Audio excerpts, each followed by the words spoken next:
Microsoft Excel practical question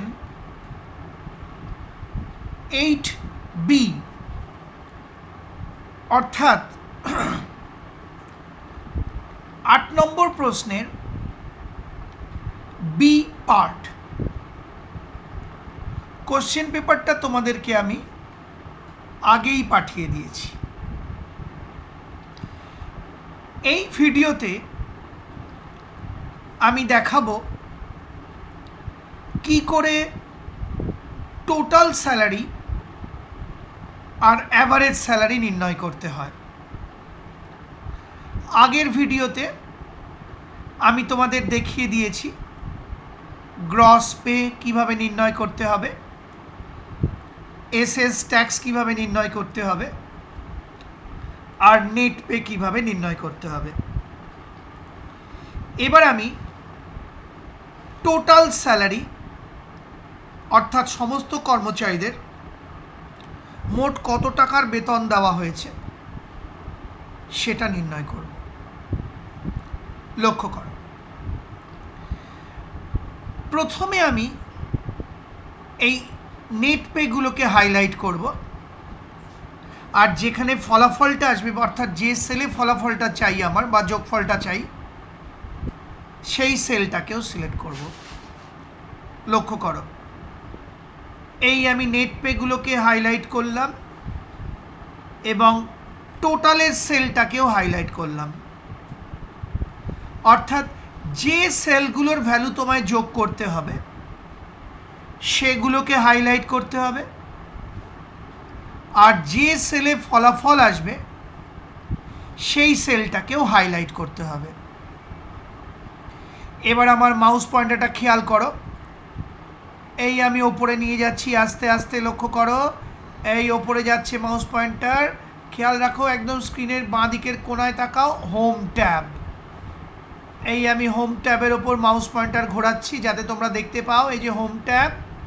এই home ট্যাবে একবার ক্লিক করতে হবে, অর্থাৎ হোম ট্যাবকে অ্যাক্টিভেট করে নিতে হবে। এবার আবার আমার মাউস পয়েন্টার লক্ষ্য করো, আমি টুলবারে নিয়ে যাচ্ছি আস্তে আস্তে। লক্ষ্য করো, মাউস পয়েন্টার টুলবারের ওপর দিয়ে যাচ্ছে। এই লক্ষ্য করো, এই দেখো একটা আইকন রয়েছে, এই যে আমি মাউস পয়েন্টার ঘোরাচ্ছি, এটা হচ্ছে অটো সামের আইকন বা সাম বা যোগ করার আইকন। এই যে দেখতে পাচ্ছ সামেশন চিহ্ন। এই যে আমি মাউস পয়েন্টার ঘুরিয়ে যাচ্ছি ওর ওপর দিয়ে, আশা করি দেখতে পাচ্ছ। এই যে ওপরে টুলবারে এটা যোগ করার চিহ্ন বা সাম ফাংশনের চিহ্ন বা বলতে পারো অটো সামের চিহ্ন। এবার আমি একবার ক্লিক করব এই অটো সামের চিহ্নটায়, এই যে দেখতে পাচ্ছ অটো সামের চিহ্ন, ওখানে একবার ক্লিক করব। এই ক্লিক করলাম, সঙ্গে সঙ্গে দেখো উত্তর চলে এলো। ওয়ার্কশিটের দিকে তাকাও, এই দেখো উত্তর এসে গেছে, টোটাল স্যালারি নির্ণয় হয়ে গেছে। অর্থাৎ এই নেট পের ভ্যালুগুলোকে যোগ হয়ে যোগফল এইখানে বেরিয়ে এলো। এবার আমি অ্যাভারেজ স্যালারি, এই যে অ্যাভারেজ লেখা রয়েছে আমি ক্যাপশন দিয়ে রেখেছি বা লেবেল দিয়ে রেখেছি, এই অ্যাভারেজ স্যালারি নির্ণয় করব। প্রথমে আমি এই সেলটায় ক্লিক করে নিলাম, অর্থাৎ যে সেলে আমার উত্তরটা দরকার সেই সেলটায় ক্লিক করে নিলাম।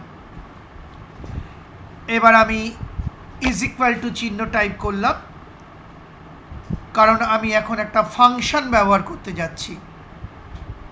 আর তোমরা জানো এমএস এক্সেলে কোনো ফর্মুলা বা ফাংশন ব্যবহার করতে হলে আগে ইজ ইকুয়াল টু চিহ্ন দিতে হয়।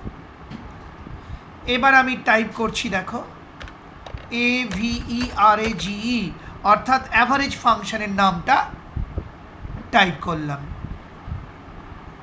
তারপর একটা ফার্স্ট ব্র্যাকেট দিলাম।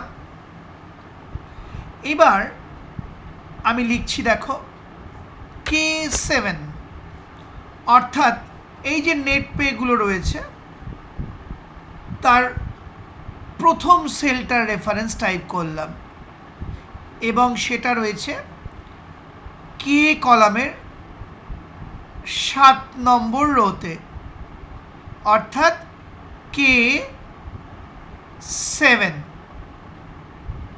এবার আমি একটা কোলন টাইপ করলাম। কোলন দেওয়া মানে রেঞ্জ বোঝাচ্ছে, অর্থাৎ K7 থেকে এবার আমি টাইপ করছি, দেখো K11, অর্থাৎ এই যে সেল রেঞ্জটা রয়েছে তার লাস্ট যে সেলটা রয়েছে, এই যে আমি মাউস পয়েন্টার ঘোরাচ্ছি, সেই সেলটা রেফারেন্স আমি টাইপ করলাম K11। কারণ দেখো এই যে সেল রেঞ্জটা রয়েছে তার লাস্ট সেলের রেফারেন্স হচ্ছে K11, অর্থাৎ K কলামের 11 নম্বর রো। তাহলে কি দাঁড়ালো?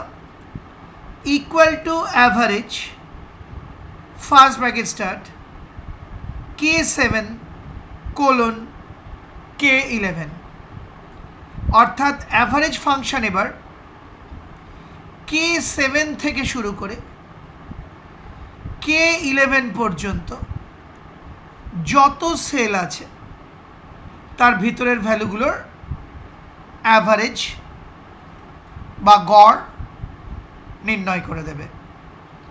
আবার বলছি, অ্যাভারেজ ফাংশন K7 থেকে শুরু করে K11 পর্যন্ত যত সেল আছে সেই সেলের ভ্যালুগুলোর অ্যাভারেজ বা গড় নির্ণয় করে দেবে। অর্থাৎ আমি অ্যাভারেজ ফাংশনের ভিতর এই সেল রেঞ্জটা, এই যে মাউস পয়েন্টার ঘোরাচ্ছে হাইলাইটও হয়ে আছে, এই সেল রেঞ্জটা বলে দিলাম। এবার আমি ব্র্যাকেট ক্লোজ করব। লক্ষ্য করো ফার্স্ট ব্র্যাকেট ক্লোজ করলাম, কারণ ব্র্যাকেট শুরু করলে ক্লোজ করতেই হয়। এবার এন্টার কি প্রেস করব, তোমরা তাকিয়ে থাকো স্ক্রিনের দিকে। এই এন্টার কি প্রেস করলাম, সঙ্গে সঙ্গে তোমার অ্যাভারেজ বেরিয়ে এলো, এই যে উত্তরটা চলে এসছে। তাহলে উপরের সেলে রয়েছে টোটাল স্যালারি, আর নিচের সেলে নির্ণয় হয়ে গেল অ্যাভারেজ স্যালারি, যেটা কোশ্চেন পেপারে নির্ণয় করতে বলা হয়েছে। তুমি চাইলে এই দুটো উত্তরকে হাইলাইট করে এই ওপরে দেখো হোম ট্যাবের ভিতর, এই যে হোম ট্যাবের ভিতর বি আইকনে ক্লিক করে দিতে পারো। বি অর্থাৎ বোল্ড, ওপরের দিকে দেখো এই যে বি আইকন, এই বোল্ড করে দিলাম আমি। সঙ্গে সঙ্গে দেখো উত্তরগুলো আরও স্পষ্ট হয়ে বোল্ড হয়ে গেল। আশা করি বুঝতে পারলে।